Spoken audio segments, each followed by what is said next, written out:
Chapter 10. "I go in here, Jonas," Fiona told him when they reached the front door of the House of the Old after parking their bicycles in the designated area.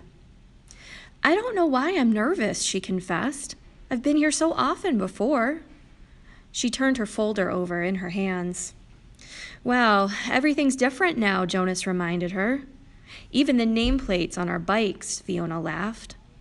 During the night, the nameplate of each new 12 had been removed by the maintenance crew and replaced with a style that indicated citizen in training. "I don't want to be late," she said hastily and started up the steps. "If we finish at the same time, I'll ride home with you."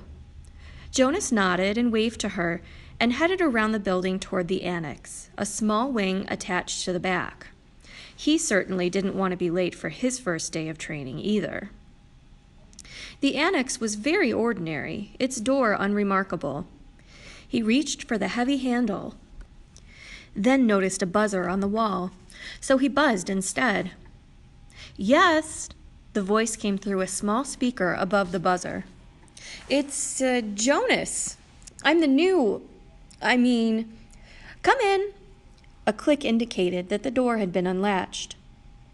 The lobby was very small and contained only a desk at which a female attendant sat working on some papers.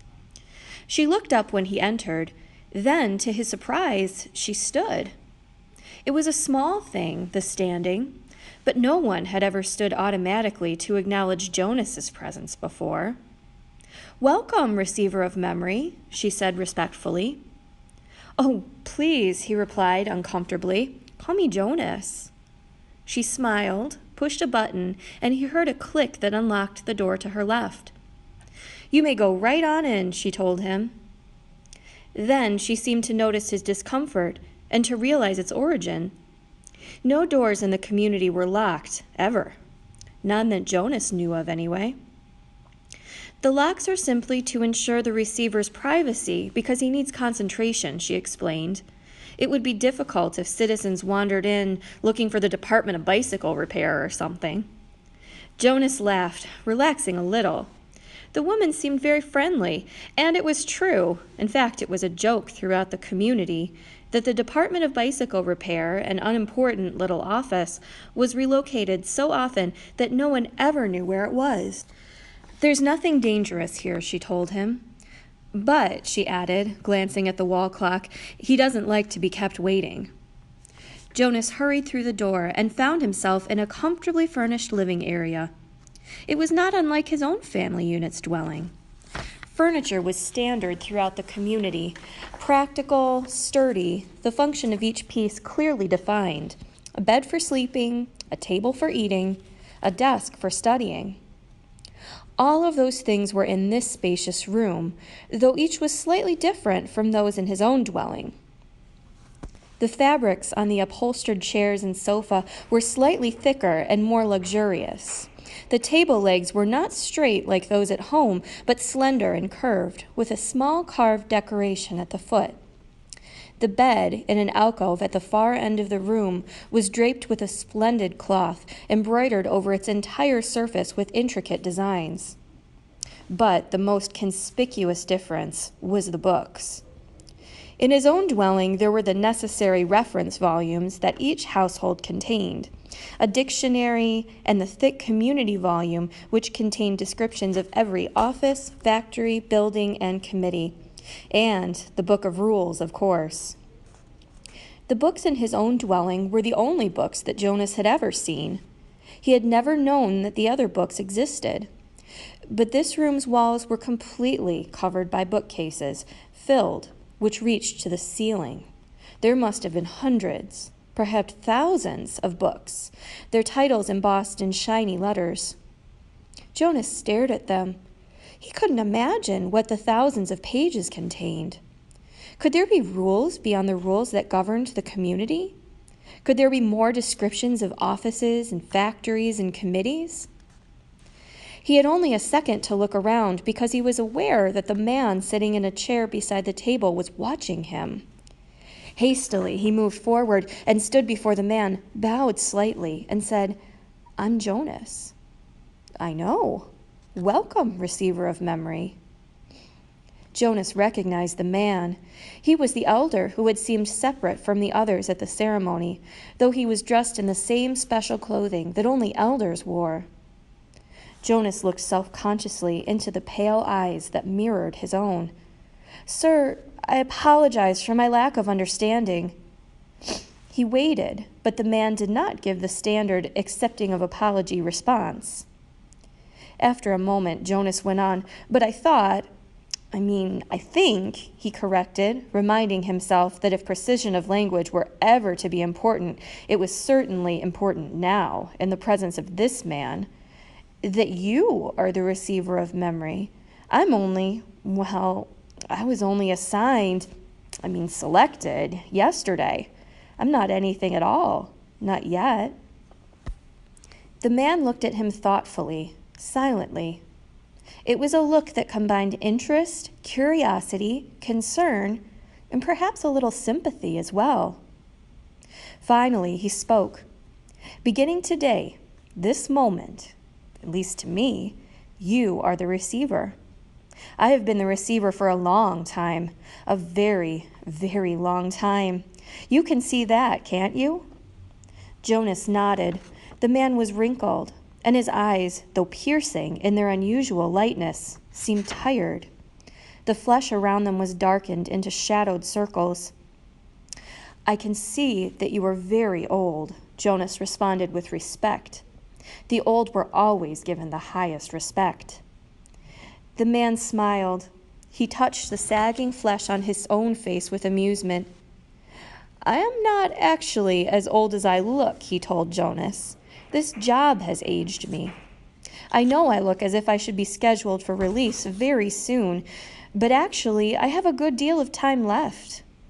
I was pleased, though, when you were selected. It took them a long time. The failure of the previous selection was 10 years ago, and my energy is starting to diminish. I need what strength I have remaining for your training. We have hard and painful work to do, you and I.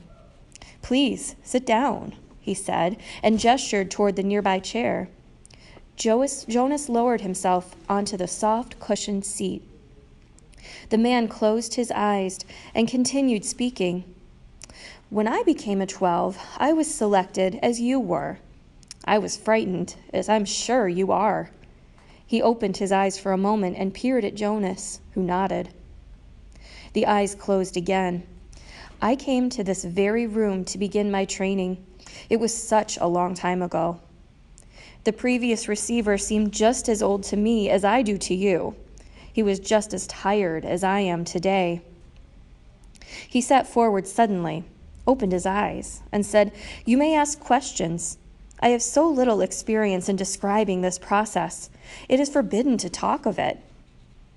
"I know, sir. I have read the instructions," Jonas said. "So I may neglect to make things as clear as I should." The man chuckled. "My job is important and has enormous honor, but that does not mean I am perfect. And when I tried before to train a successor, I failed. Please ask any questions that will help you." In his mind, Jonas had questions, 1,000, 1,000,000 questions, as many questions as there were books lining the walls, but he did not ask one, not yet. The man sighed, seeming to put his thoughts in order, and then he spoke again. "Simply stated," he said, "although it's not really simple at all, my job is to transmit to you all the memories I have within me, memories of the past." "Sir," Jonas said tentatively, "I would be very interested to hear the story of your life and to listen to your memories." "I apologize for interrupting," he added quickly. The man waved his hand impatiently. "No apologies in this room. We haven't time."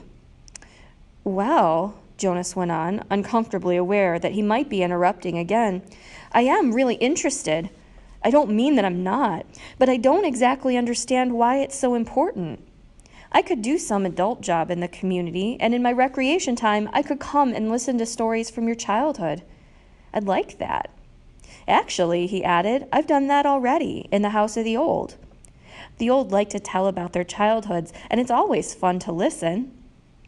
The man shook his head. No, he said, I'm not being clear. It's not my past, not my childhood that I must transmit to you. He leaned back, resting his head against the back of the upholstered chair. It's the memories of the whole world, he said with a sigh. Before you, before me, before the previous receiver, and generations before him. Jonas frowned. The whole world? He asked. I don't understand. Do you mean not just us? Not just the community? Do you mean elsewhere, too? He tried in his mind to grasp the concept. I'm sorry, sir, I don't understand exactly. Maybe I'm not smart enough. I don't know what you mean when you say the whole world or generations before him. I thought there was only us. I thought there was only now. There's much more. There's all that goes beyond, all that is elsewhere, and all that goes back and back and back. I received all of those when I was selected. And here in this room, all alone, I re-experience them again and again. It is how wisdom comes and how we shape our future. He rested for a moment, breathing deeply. I am so weighted with them, he said. Jonas felt a terrible concern for the man suddenly. It's as if, the man paused, seeming to search his mind for the right words of description. It's like going downhill through deep snow on a sled, he said finally. At first it's exhilarating, the speed, the sharp, clear air. But then the snow accumulates, builds up on the runners, and you slow. And you have to push hard to keep going, and... He shook his head suddenly and peered at Jonas. That meant nothing to you, did it? He asked. Jonas was confused. I didn't understand it, sir. Of course you didn't. You don't know what snow is, do you? Jonas shook his head. Or a sled? Runners? No, sir, Jonas said. Downhill? The term means nothing to you? Nothing, sir. Well, it's a place to start. I'd been wondering how to begin. Move to the bed and lie face down. Remove your tunic first. Jonas did so, a little apprehensively. Beneath his bare chest, he felt the soft folds of the magnificent cloth that covered the bed. He watched as the man rose and moved first to the wall where the speaker was. It was the same sort of speaker that occupied a place in every dwelling, but this one had one thing about it that was different. This one had a switch, which the man deftly snapped to the end that said off. Jonas almost gasped aloud. To have the power to turn the speaker off? It was an astonishing thing. Then the man moved with surprising quickness to the corner where the bed was. He sat on a chair beside Jonas, who was motionless, waiting for what would happen next. Close your eyes. Relax. This will not be painful. Jonas remembered that he was allowed, that he had even been encouraged to ask questions. What are you going to do, sir? He asked, hoping that his voice didn't betray his nervousness. I'm going to transmit the memory of snow, the old man said, and placed his hands on Jonas's bare back.